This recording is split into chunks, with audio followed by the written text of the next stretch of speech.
Esta es la hora de las minis reflexiones con la pastora Raquel Mateo. Cuatro cosas importantes en tu andar con Cristo. Mini reflexión 779. En el momento que nosotros decidimos aceptar a Cristo, automáticamente comenzamos a vivir algo nuevo. Nuestro estilo de vida comienza a cambiar. Ya la manera de actuar, de proceder o vivir comienza a ser diferente. Comenzamos a pensar ya de acuerdo a lo que Dios estipuló y dice en su palabra. ¿Cómo nosotros comenzamos poco a poco a experimentar cambios espirituales en nuestra vida? Cuando nosotros dejamos que el Espíritu Santo direccione nuestros pasos. Hoy por eso queremos hablar de esas cosas que debemos comenzar a poner en práctica a la hora de decirle sí a Cristo, a la hora de aceptar a Cristo. Y estas cosas van a hacer que comencemos a tener un desarrollo espiritual y que nuestra vida vaya cambiando. Una de las cosas importantes que debe hacer todo cristiano es leer la palabra. La palabra que es Dios mismo, es la Biblia, es la palabra inspirada por Dios.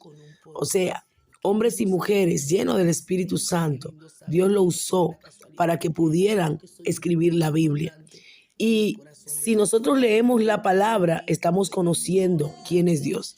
De hecho, claramente dice, escudriñad las escrituras, porque a vosotros os parece que en ella tenéis la vida eterna, y esa es la que dan testimonio de mí. Cuando yo leo las escrituras, yo conozco el plan de Dios para mi vida. Cuando yo leo la Biblia, Dios me está diciendo qué debo de hacer y qué no debo de hacer. Cuáles son las cosas que no son correctas y cuáles son las correctas. Tengo instrucción, tengo dirección. Me encanta también que el Salmo 119, 105, que me gusta mucho, dice, lámpara es a mis pies tu palabra y lumbrera mis caminos, porque la palabra es como una lámpara en medio de una oscuridad que va a alumbrar el camino que debemos de seguir. Recuerda que cuando venimos a Cristo, no caminamos por nosotros mismos, ya no actuamos según lo que nosotros pensamos, ya nuestra mente natural comienza a ser transformada por la palabra de Dios. Cuando lees la Biblia, tu vida cambia, porque la palabra es Dios y Dios transforma. Si no lees la palabra, no vas a poder entender qué Dios quiere contigo, no vas a poder entender la vivencia en Dios, no vas a poder dejar viejos hábitos, porque la palabra es el fundamento, es lo que va a alumbrar, es lo que va a direccionar. Muchas personas a veces se acercan a mí y me han dicho, es que no entiendo la palabra, es que no entiendo la Biblia. Lo que yo siempre aconsejo es sigue leyendo. La palabra es revelada, no es un simple libro que tú lees y tienes que embotellártelo, no. Las palabras son nuevas cada mañana y Dios te va a dar la revelación.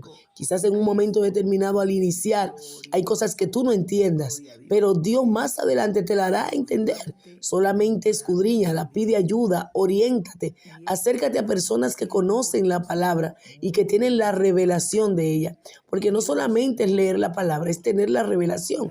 Pero recuerden que nosotros vamos por pasos en el Evangelio. Tenemos que pedirle al Señor que nos dé conocimiento, que nos dé entendimiento, para que cuando las escrituras las leamos podamos visionar, entender qué Dios me está diciendo a través de esta palabra. Pero tengo que indagar, tengo que ser diligente y vamos a ver cómo el Señor va a permitir que nos vayamos desarrollando. Otra cosa importantísima dentro de lo que es el andar con el Señor es que nosotros tenemos que orar.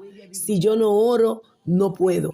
La oración es el alimento del cristiano. Una persona que no ora no puede estar en pie. Asimismo, como una persona no come, no puede caminar, no puede estar fuerte físicamente. El que no ora no puede. Jesucristo nos dejó el ejemplo claro de la importancia de la oración. Y hay tantas citas bíblicas que nos hablan de la oración. Dice la palabra que Jesús mismo nos mandó a que oráramos siempre, que no desmayáramos. Y también los discípulos hablaron de orando en todo tiempo, con toda oración y súplica en el Espíritu. El apóstol Pablo dio también muchos ejemplos sobre la oración. Y no solo dieron un ejemplo, sino que vivieron un estilo de oración. Jesús, para cada decisión que tomó, oró. Una iglesia que no lee la Biblia y que no ora, no puede estar en pie. Por eso el enemigo está engañando muchas vidas, porque no tenemos nuestra vida fundamentada en la palabra y la oración. Porque cuando lees, Dios te dice qué hacer. Y cuando oras, tú te fortaleces en Dios para hacer. Entonces van de la mano la oración, escuchar. Dice que la palabra y la oración son las dos herramientas fundamentales para caminar el Evangelio. Jesucristo cuando iba a tomar decisiones importantes, oraba. Después de predicar, de hablarle a la multitud, se apartaba aparte a hablar con el Padre. Necesitamos tener una relación con Dios. Yo no puedo decir que tengo un amigo y no hablo con él. Para yo tener un amigo, yo tengo que hablar con él, tengo que conocerlo, tengo que saber de él sus gustos, sus formas, y para eso es a través de la comunicación, del contacto. Por eso el Señor dice, entra en tu aposento y cerrada la puerta, habla a tu Padre que ve los secretos, y tu Padre que ve en los secretos te recompensará en público. El Señor quiere que oremos. La oración en privada va a traer resultados en público. Dios no quiere que hagamos de la oración un rito, ni tampoco quiere el Señor que nosotros vivamos una vida de orgulloso, de decir, yo oro más que todos. No, no, no. La oración es humildad. La oración es privada. La oración es con nuestro Padre. Entonces Dios quiere que aprendamos a tener esa vida de oración. Aunque hay oraciones congregacionales, que es otra cosa. Hay oraciones para orar en multitudes, pero hay un tipo de oración privada que es entre Dios y tú, entre Dios y yo, y que nadie debe de intervenir en ella. Otra cosa importantísima que no puede faltar, el yo dar testimonio de lo que Dios hizo en mi vida.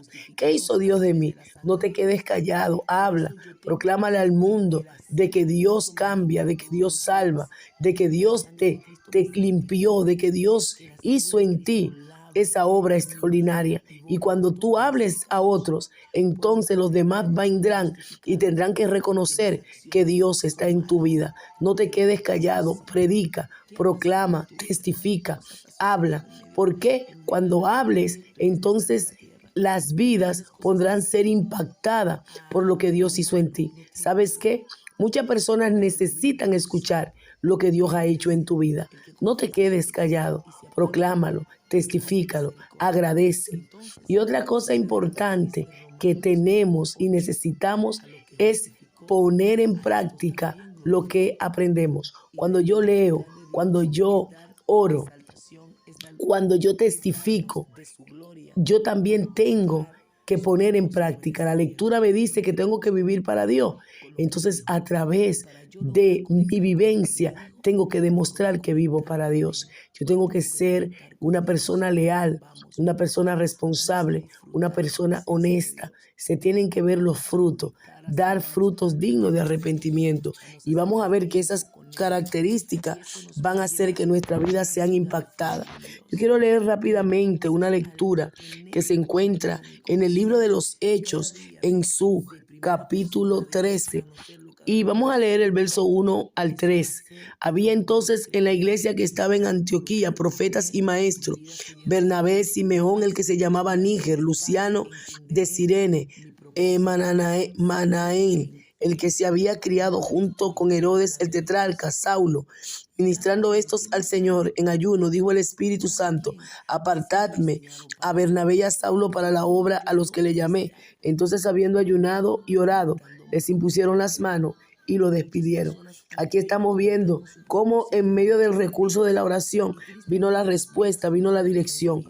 Dios habló a los discípulos y les indicó que tenían que comenzar la obra. Pero ¿dónde fue? En la oración. ¿Dónde fue? En el ayuno. ¿Dónde fue? En ese tiempo con Dios. Entonces, iglesia, hombre, mujer, adolescente, nuevo creyente, anciano de la iglesia, todos necesitamos poner en práctica estos principios para tener una vida espiritual efectiva, una vida de crecimiento.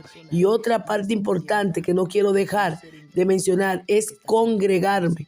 Es un peligro cuando las personas no se congregan. Es un peligro cuando las personas dicen que buscar a Dios en su casa es suficiente. Es un peligro porque la Biblia relata que hay que congregarse. El Señor Jesucristo habló de las iglesias. Los apóstoles dicen que en las iglesias ellos iban. Pablo iba y predicaba y se levantaban iglesias y luego él las fortalecía. Él mandaba cartas a las iglesias. Eso quiere decir que si hay iglesias es porque hay miembros. La Biblia también dice que tenemos dones, están los ministerios y los dones. Y los ministerios y los dones se desarrollan para ¿quién? Es para la edificación de la iglesia. Y si la iglesia para ser edificada, todas formamos parte del cuerpo de Cristo. Mucha gente no le gusta congregarse porque entienden que no es necesario y caen en el engaño de decir yo tengo mi propia intimidad con Dios. Pero el mismo Dios con quien estamos teniendo intimidad, ese mismo Dios estableció las iglesias, estableció que debemos de congregarnos, estableció que debemos de fortalecernos, estableció que somos un cuerpo y que cada miembro en el cuerpo cumple una función. Dentro de la iglesia eres importante. No te dejes engañar por el enemigo, solo no vas a poder. Por más que busques a Dios en tu soledad, siempre va a haber una necesidad. Porque el Señor nos hizo para ayudarnos mutuamente, para estar conectados, para estar unidos. Entonces Dios quiere que vivamos esa unidad y quiere que comencemos a cambiar nuestra mentalidad y dejarnos dirigir por Él. Hasta aquí es esta mini reflexión. Recuerda, iglesia, vamos adelante. No podemos detener nunca, porque el cielo es nuestra última y única parada. Shalom, shalom.